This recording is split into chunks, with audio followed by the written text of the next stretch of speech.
Assalamu alaikum, Sheikh. Assalamualaikum.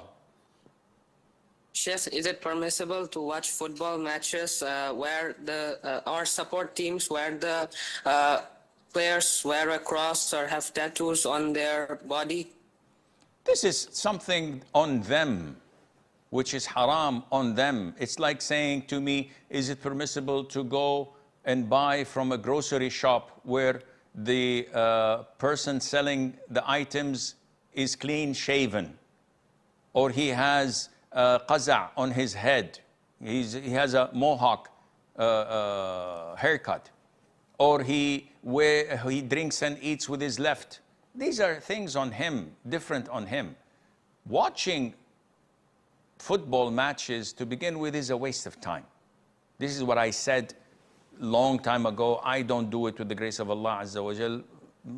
I don't know, maybe it's because of something that is personal between me and football, but it is a waste of time to waste 90 minutes watching 20 grown-up men running after a ball.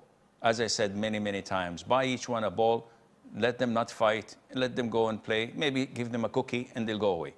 But people differ. People love football, so we're fine with that. That's your preference.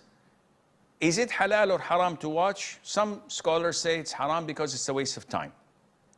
90 minutes, you could have read 4 juz of the Quran. You could have done wonders in 90 minutes. But assuming it is halal, having tattoos or wearing crosses on the jerseys, this is on them. You're not endorsing it, you're not liking it, I hope. And hence, it has no impact on what you're watching.